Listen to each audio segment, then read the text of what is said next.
اعوذ باللہ من الشیطان الرجیم بسم اللہ الرحمن الرحیم ان اللہ یامر بالعدل والاحسان، بے شک اللہ حکم دیتا ہے انصاف کرنے کا اور احسان کرنے کا۔ میں انٹرنیشنل پرومس astrologer and advocate M A Shahzad Khan. آج کا پروگرام بھی پی ٹی آئی سے ریلیٹ، عمران خان صاحب سے ریلیٹ، علی امین گنڈا پور سے ریلیٹ، سلمان اکرم راجہ صاحب سے ریلیٹ، عالیہ حمدہ صاحبہ سے ریلیٹ، 5 اگست کی تحریک سے ریلیٹ، قاسم خان اور سلمان خان سے ریلیٹ، اور پوری پی ٹی آئی کے حوالے سے بات ہوگی کہ ہونے کیا جا رہا ہے، تحریک ہونی ہے نہیں ہونی۔ اور یاد ہے کہ میں علی امین گنڈا پور کی بڑی تعریف کرتا تھا، اور میں کبھی ایسا بولتا بھی نہیں ہوں علی امین کے لیے، کیونکہ وہ 1/12 کے کھانے کا مالک ہے۔ ہمیشہ میں نے کہا کہ اڈیالہ یونیورسٹی کی چابی علی امین گنڈا پور کے پاس ہے، وہ لگائیں، کیوں نہیں لگاتے؟ جب میں نے ایک بات کی کل کے پروگرام میں بھی کہ علی امین گنڈا پور نے 90 دن کا کہہ دیا، اور پوری دنیا میں وہ کرٹیسائز ہوئے، اور میں نے بھی کہا کہ بھائی ان کے بعد کہاں سے اختیار آ گیا، یہ تو عمران خان کا اختیار ہے۔ اور وہی ہوا کہ پھر علی امین بیک فٹ پہ چلے گئے، اور نہیں جی 5، یعنی کہ قیادت نے کہا یا علی امین نے کہا، مفہوم ہے کہ جی 5 کو یہ تحریک جو ہے وہ سٹارٹ لے گی۔ تو بات یہ ہے کہ ٹرک کے بتی کی پیچھے لگا کے ایک دم ہٹا دیا تو دماغ تو خراب ہونا ہے نا۔ اور پھر میں نے پیشن گوئی بھی میری صحیح چل رہی ہے ابھی، میں نے کہا تھا 28 جولائی تک کبھی پی ٹی آئی آگے تو کبھی حکومت آگے۔ اب پی ٹی آئی تو ایک دم، قاسم خان اور سلمان خان نے تو پی ٹی آئی جو ڈیڈ ہو گئی تھی اس میں تو روح بخش دی نا، روح پھینک دی، پی ٹی آئی دوبارہ تگڑی ہو گئی، عوام بڑی جوش و جذبے میں آ گئی، خوشیاں آ گئیں، یہ نہیں کہ ڈنڈے سوٹے لے کے نکل آئی، امید آ گئی کہ جی خان کے بیٹے آ رہے ہیں۔ اور ادھر علی امین گنڈا پور صاحب نے فائر ہوائی کر دیا جی، 90 دن والی بات کر دی، تو پوری دنیا میں رنج، غم و غصہ بھی پایا گیا، میں نے دیکھا، محسوس کیا۔ اور میں نے تو یہاں تک کہا تھا کہ علی امین گنڈا پور پورے مضبوط ہیں، ان کو کوئی نہیں ہٹا سکتا۔ کے پی کے سے یہ سرکار جو موجودہ ہے ان کی خواب خیالی ہے، یہ پاور میں آ گئے۔ 6 جولائی کو جو مشتری رائز ہوئی تھی اس میں خان صاحب بھی پاور میں ہیں اور علی امین بھی بالکل پاور میں تھے، اس پاور کو ایسا استعمال کر دیا علی امین نے کہ 90 دن والی بات اور پھر بیک فٹ پہ ہونا پڑا۔ اب پھر پی ٹی آئی پاور میں آ رہی، 5 اگست کی پھر بات ہو گئی۔ 28 جولائی کو میں نے کہا ہوا ہے، بارہا کہا ہوا ہے کہ مریخ جو ہے وہ لیو میں سے نکل کے ورگوں میں جائے گا تو کشیدیاں کم ہوں گی۔ اور یہ بھی میں نے کہا تھا کہ علی امین گنڈا پور نے ایک بلنڈر اس طرح کچھ اور کر دیا تو پھر کیا ہوگا، عمران خان صاحب کہیں گے استعفیٰ، وہ دے دے گا، نہیں دے گا تو پھر عدم اعتماد۔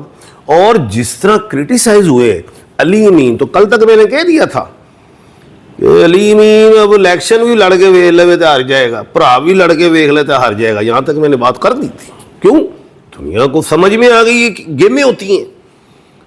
ایک طرف عمران خان کی تحریک آ رہی، بیٹے آ رہے ہیں، ڈر کی چیز کا ہے بھائی، کوئی ڈنڈے سوٹے لے کے کیا کوئی وائلیشن کرنی، کوئی قانون کو ہاتھ میں لینا۔ پہلے تو قانون کو ہاتھ میں لیا 26 نومبر کو، اور ڈیجٹ 2 اور 6 8 بن رہا تھا۔ میں نے کہا لڑائی کا گھر ہے، اس میں نہیں ہاتھ ڈالو۔ بشرا بی بی صاحبہ کو نا یہ چیز کو روز ریڈ زون میں لے گئی اور غریب لوگ مر گئے، مروائے، یعنی کہ ڈنڈے سوٹے جو بھی ہوا، اور وہ سنجرانی میں بیٹھتے تو کمال تھا۔ ابھی بھی یہی ہے کہ قانون کو ہاتھ پہ نہیں لینا، فرنٹ فٹ پہ نہیں جانا، پوری تحریک کا آغاز پریشر دینا چاہیے حکومت کو، ہمارا جمہوری حق ہے، عوام نکلے، جمہوری حق ہے، لیکن قانون کو ہاتھ میں نہیں لے۔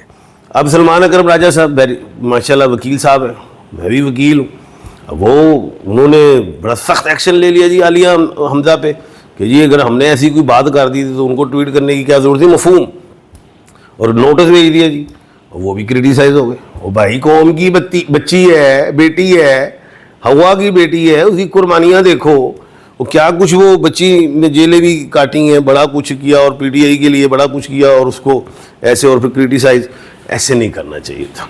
ٹھیک ہے غلطیاں ہو گئی ہیں، آپ کی اپنی قیادت میں ہوئی ہیں غلطیاں، قیادت میں دھڑے بندیاں ہیں، اپنے آپ میں رائٹ لیفٹ دیکھیں، کون ہے شر پھیلا رہا ہے، کون اس پی ٹی آئی کو کمزور کر رہا ہے، یہ دیکھیں۔ ہمیشہ ستارے خان کو فائدہ دیتے ہیں، نکلتا نہیں ہے خان بار۔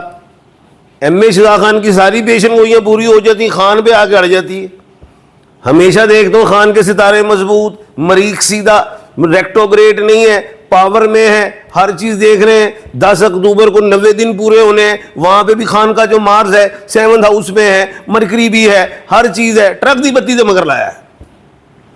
جب قیادت بڑے بڑے عہدوں پہ بیٹھی ہے، اس وقت تو میں کہتا ہوں پی ٹی آئی یتیم ہو چکی ہے بغیر عمران خان کے. عمران خان کے بیٹے بھی آئے تو پاور آ جائے گی. اب سمجھ ہی نہیں آتی، دھڑے ہو گئے اتنے، کس کی بات مانے، کون پیغام لائے گا، کون لے جائے گا، کون کیا کرے گا. یونٹی نہیں ہے. اب اپنی مرضی کے فیصلے عوام سب دیکھ رہی، سمجھ آ رہی ہے. عوام یہ نہیں ہے کہ پی ٹی آئی سے بھاگ گئی ہے، عوام یہ ہے کہ مین قیادت سے بھاگ رہی ہے. عوام عمران کے ساتھ ہے، خان کے ساتھ ہے، مشرق کے سورج کے ساتھ ہے، اور کسی کے ساتھ نہیں ہے عوام. اب پھر عہدے بھی تبدیل ہوں گے، پھر اور کوئی لوگ آ رہے ہیں بیچ میں اور جا رہے ہیں، سینیٹرشپ کے معاملات آئے ہوئے ہیں. یہ نہیں کہ خان کو کیسے نکالنا ہے. مذاکرات خان صاحب کہتے ہیں جی میں نے تو اسٹیبلشمنٹ سے کرنے. بڑی اچھی بات ہے جی کرنے. اچھا اب اسٹیبلشمنٹ کہتی ہے ہم سیاست میں نہیں ہیں، بہت اچھی بات ہے، بڑی بات ہے، قانونی بات ہے.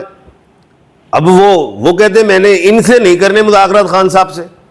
یہ خان صاحب نے کہا کہ ان سے نہیں کرنے، یہ نون اور پیپلز پارٹی یہ جو بیٹھی ہوئی پی ڈی ایم. تو بالکل ٹھیک ہے، بڑی اچھی بات ہے. ظاہر ہے خان صاحب نے انہیں کہا تو کہا ہے کہ یہ کس طرح کے لوگ ہیں، چور کہتے ہیں خان صاحب. تو وہ کیسے کریں گے؟ تو بھی حل کیا ہے؟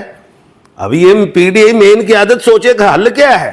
اب بات یہ ہے کہ 13 جولائی کو جو سیٹرن وہ ریٹروگریڈ ہو گیا، اسی وقت 90 دن کا اعلان کر دیا. الٹی پڑ گئی نا علی مین پہ اور مین قیادت پہ پڑ گئی نا، عوام متنفر ہو گئی نا. بہت غلط فیصلہ تھا، واپس بات کو کرنا پڑا. عوام کیسے سمجھدار بنے. اچھا 18 جولائی کو ابھی پھر ریٹروگریڈ ہونا ہے مرکری نے، وہاں پہ پھر کوئی بلنڈر نہ ہو جائے. 18 جولائی کو پھر کوئی بلنڈر، یعنی کہ 17 سے 19 جولائی کے بلنڈر ہو جائے گا. پھر کوئی پی ٹی آئی نیگیٹو بات کی قیادت کوئی کر جائے گی، دیکھ لینا بلنڈر ہوگا. ابھی 28 جولائی تک کبھی پی ٹی آئی آ گئے تو کبھی حکومت آ گئی، یہ چلتا رہے گا. 28 جولائی کے بعد وہ جو مریخ ہے وہ جب ورگوں میں جائے گا تو بہتری شروع ہو جائے گی. ابھی جو ہے بات یہ ہے کہ ہونا کیا ہے، اب قیادت کو کرنا کیا ہے. ٹرک کی بتی کے پیچھے لگا دیا ہوا ہے، یہ ہو رہے مذاکرات ہو رہے ہیں. آج تو سپرنٹینڈنٹ جیل نے بھی کہہ دیا خان صاحب کے کھانے کے حوالے سے، ایکسرسائز کے حوالے سے، ملاقاتوں کے حوالے سے، کتنے لوگوں سے ملاقاتیں ہوئیں، کتنی ٹویٹ ہوئیں، کیا کچھ وہ تو بتا دیا. چلو جی خان صاحب بڑے صحت مند ہے تو بھائی قید میں تو ہے نا، چار دیواری میں تو ہیں. پی ٹی آئی کو تو یہ مین قیادت کو سوچنا ہے. اب نئی خان صاحب نے کرنی ہے ان سے بات، یہ جو موجودہ سرکار ہے اور اسٹیبلشمنٹ سے کرنی. تو حل کیا ہے؟ اور اسٹیبلشمنٹ نے کہہ دی کہ ہم سیاست میں ہم ہے ہی نہیں، تو پھر کیا کریں؟ اور بھائی اس سرکار سے نہ کریں بات. اب حکومت کو، ہماری اسٹیبلشمنٹ کو، جو بھی بڑے بڑے ببر شیر نیکڈ آئیز والے ہیں جو پاور رکھتے ہیں، وہ اب یہ سوچیں کہ خان کی بات کس سے کروائی جائے. کیونکہ ملک جمہوری ہے. اب جمہوری ملک میں اسٹیبلشمنٹ سے بات کیسے ہوگی، یہ بھی میں سوچ رہا ہوں. جمہوریت بھی تو دلانی ہے. اسٹیبلشمنٹ سے جب بات کرو تو پھر آپ کہیں گے جمہوری نہیں ہے. یہ بھی ایک بات پھنس جائے گی پھر آ کے. اس کا حل کیا ہے؟ حل یہ ہے کہ جو بھی بزرگ سیاستدان ہیں جنہوں نے ملک اور قوم کے لیے اپنا تن من دھن وارا ہے، ایسے لوگ دیکھے جائیں جو خان صاحب کے بعد بیٹھے، خان صاحب ان سے بات کرے اور راستہ نکل آئے. یہ ہے وہ حل. ادروائز خان نے نہیں کرنے مذاکرات ان سے. یہ موجودہ جو گورنمنٹ ہے اور پھر اسٹیبلشمنٹ سے کہتے ہیں، اور اسٹیبلشمنٹ میں پھر وہ بھی قانونی بات کر رہی ہے. اسٹیبلشمنٹ ٹوٹلی کی سیاست میں ہم آ نہیں سکتے. وہ پھر وہاں پہ ساری بات پھر جمہوریت والی بات چلی جاتی ہے. تو یہ جمہوریت کا حسن بھی لانا ہے، یہ ساری چیزیں دیکھنی ہے. تو حل یہی ہے. اب یہ جو مین قیادت ہے، ہمارے وکلا حضرات ہیں پی ٹی آئی میں، بڑے بڑے نامور ہیں. حامد خان صاحب پہ میں بہت زیادہ بھروسہ کرتا ہوں، بڑے قابل وکیل ہیں اور اچھا بول لیتے ہیں. لطیف کھوسا صاحب، وکالت میں ببر شیر حامد خان صاحب ہیں. علی ظفر بھی بہترین ہے. سلمان اکرم راجہ ہے، بڑے اچھے ہیں، لیکن بس پتہ نہیں کیا بات علی حمزہ کے حوالے سے کر کے. چلیں خیر جو بھی ہے، وکلا حضرات رستہ نکالیں. ان سیاستدانوں سے نہیں نکلنا. وکلا کے پاس قانون ہے، عقل ہے، علم ہے، شعور ہے، ہر چیز کو سمجھتے ہیں، باؤنڈری کو کراس نہیں کرتے. حل نکلے گا ایسے ہی جو میں کہہ رہا ہوں. اور ایک اور بات بتا دوں، سورج جو ہے 16 جولائی کو کینسر میں جا رہا ہے. کوئی حل نکل سکتے ہیں، اور اللہ خیر کرے گا. اگلے پروگرام کا انتظار کیجیے. کل انشاءاللہ دوبارہ ملاقات ہوگی. اپنا اور اپنے ارد گرد کے لوگوں کا خیال رکھیے گا. مجھے دیجیے اجازت. اللہ حافظ.